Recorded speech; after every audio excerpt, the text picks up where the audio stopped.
मध्य प्रदेश में सत्ता के संग्राम में उपचुनाव का परिणाम बहुत कुछ तय कर देगा। किस पार्टी में है कितना दम, ये चंबल बता देगा। इस इलाके की काफी अहम सीट है ग्वालियर शहर विधानसभा, जहां से सिंधिया के आदेश पर कांग्रेस छोड़कर बीजेपी का दामन थामने वाले मंत्री प्रद्युम्न सिंह तोमर बीजेपी के टिकट पर चुनावी मैदान में उतरेंगे। ये सीट जीतने वाला विधायक ज्यादातर मंत्री बनता है। वैसे तो यह सीट बीजेपी की परंपरागत सीट रही है, लेकिन 2018 विधानसभा चुनाव में कांग्रेस बीजेपी के इस गढ़ में सेंध लगाने में सफल रही थी।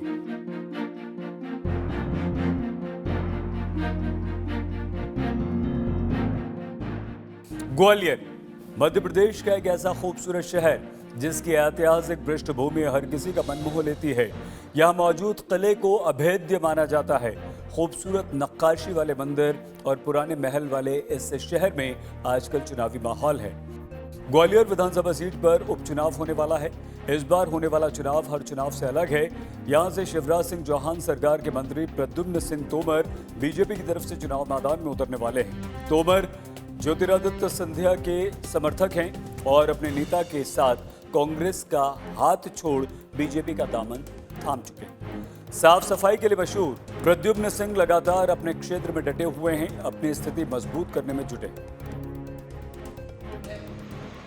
ये अवसर 15 महीने की जो कांग्रेस की सरकार थी, जिसके मुखिया कमलनाथ जी थे, उन्होंने कभी भी ग्वालियर और चंबल संभाग के प्रदेश के अधिकतम हिस्से के बारे में कभी नहीं सोचा। ये नहीं सोचा कि ग्वालियर के जेएच हॉस्पिटल को भी 2 करोड़ रुपए मिल जाए, जिससे बाईपास सर्जरी शुरू हो जाए तो गरीब को इलाज मिलना शुरू हो जाएगा। उसका 2 करोड़ का हक उन्होंने नहीं दिया। हाँ, छिंदवाड़ा को जरूर 1500 करोड़ रुपए दिए जाते हैं। वहां छिंदवाड़ा एक्सप्रेस वे बनेगा, पर ग्वालियर चंबल में चंबल एक्सप्रेस वे नहीं बनेगा, उसके लिए बजट नहीं है। तो किसी भी कांग्रेस ने 15 महीने में खड़े होकर के इन बातों के लिए कभी बात नहीं की।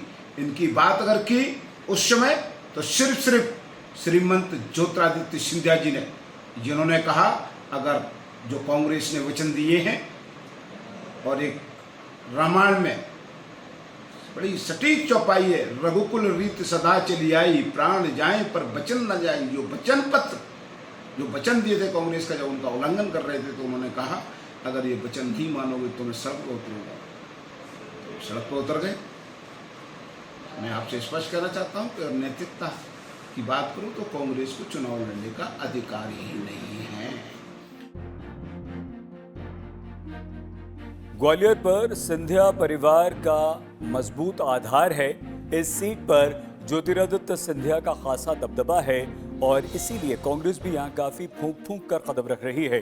कांग्रेस की तरफ से अभी तक किसी उम्मीदवार के नाम का ऐलान तो नहीं हुआ है, लेकिन कई कांग्रेसी नेता यहां से चुनाव लड़ने की तैयारी में जुटे हुए हैं। कांग्रेस यहां पर प्रद्युम्न सिंह तोमर पर गद्दारी का आरोप लगा रही है और इसे ही मुद्दा बनाने में जुटी है। कांग्रेस का दावा है कि जनता ऐसे नेताओं को सबक सिखाएगी जो कांग्रेस के टिकट पर विधानसभा तो पहुंचे, लेकिन बाद में उन्होंने पाला बदल लिया।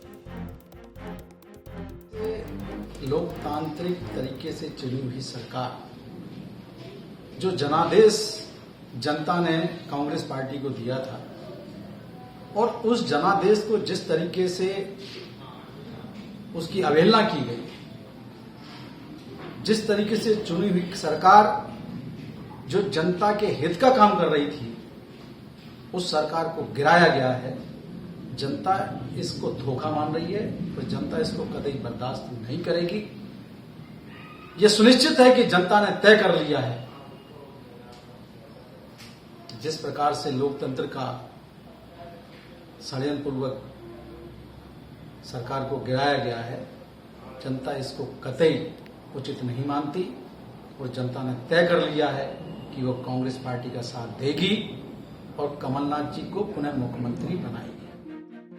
अगर इस विधानसभा के राजनीतिक गणित के बारे में बात करें तो 2008 के विधानसभा चुनाव में यहां से कांग्रेस के प्रद्युम्न सिंह तोमर को जीत मिली थी, जबकि 2013 में जयभान सिंह पवैया विधानसभा यहां से पहुंचे थे। 2018 में कांग्रेस के टिकट पर एक बार फिर से प्रद्युम्न सिंह तोमर ने वापसी की विधायक बने। इस सीट पर ब्राह्मण और राजपूत वोटरों का अच्छा खासा वर्चस्व है, लेकिन वैश्य समुदाय के वोटर किसी की भी किस्मत को बदलने का मादा रखते हैं। अभेद्य दुर्ग वाले ग्वालियर में किसका किला ध्वस्त होगा और किसका बचेगा, ये तो वोटर तय करेंगे। लेकिन एक बात जरूर साफ है कि इस बार मुकाबला यहां काफी दिलचस्प होने वाला है और यही कारण है कि ग्वालियर को बीजेपी के साथ ही कांग्रेस ने भी अपने चुनाव का केंद्र बना लिया है। मामला संध्या की प्रतिष्ठा से जुड़ा है, इसलिए दोनों पार्टियां जी तोड़ मेहनत करने में जुटी हैं।